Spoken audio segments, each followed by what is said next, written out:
Now before we go too far, I want to go ahead and let you take a look and see what an HTML file looks like by creating your own. It's actually very simple and you don't need any real special tools to do some of the basic work on it. So what I'm going to do is open up on the Mac a program called Text Edit. It's a very simple text editing program. If you are on PC, I would suggest using something like Notepad. Even Word will work for something like this. We're going to keep this one really simple and just take a look at a basic HTML file. Alright, so I've got my page here. I'm going to go ahead and just type out something very simple like hello, creative online. Alright, of course I got an error right away there. Let's fix that. Alright, hello, creative online school. This is my file. Very simple text document. And what I am going to do is go ahead and go to save it. And when I save it, I'm going to give it the name. I'm going to call this one index, and I'll tell you why later on, but let's go ahead and get used to just naming our first file index. And it gives you the option to save it as something. If you can turn off text, you can just type in your own extension there. Give it the extension of HTML. I know some of these text editing programs will give you the option to click on a drop down and save it as an HTML file. If not, go ahead and just add that extension yourself. You're not going to blow up the internet, don't worry. And I'm going to save it to my desktop so I can find it. Alright, so you'll see right here on my desktop, I've got my index file, and what's really cool about this is that you can test this stuff out without having to upload it to a server.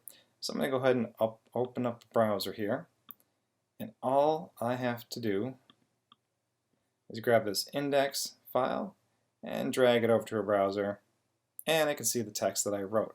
And I can look up in the address bar in here, and I can see that it is looking at my index.html file, so I know that it's reading that. And I can see the text that I wrote right here.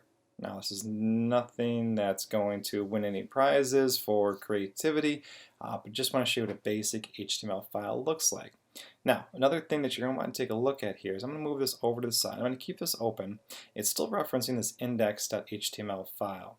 I'm going to come back to my document here, and I want to go ahead and add my first line of HTML code. I'm going to keep this one really simple, and on the to the left of hello, I'm going to do a less than symbol, lowercase b, and a greater than symbol.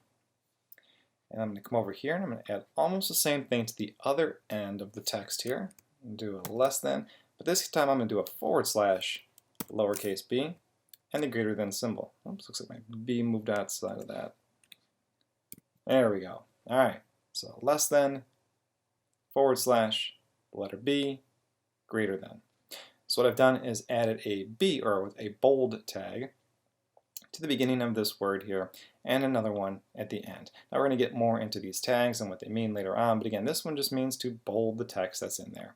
So, in most cases, you would probably expect to see this in the browser with the less than, the B, the greater than symbol on both sides of this text here. But again, this is telling the browser to use this tag to do something creative to it. So I'm going to save my file here, and I'm going to come back to my browser window, and because it's still referencing that same file, I haven't changed the name of it or anything like that, all I should have to do is click on my refresh button here, and you'll see my text got bold. So that's just a taste of what we're going to be doing in the rest of these HTML class file. So that's just a taste of what we're going to be doing throughout the rest of this course here. You've got your first experience creating an HTML file. There's obviously a lot more to it, but we added our first tag as well, and you see how the browser translates that into something that's actually going to give you that markup language, that styling of the page, and the content on it. So let's go ahead and talk about HTML editors next.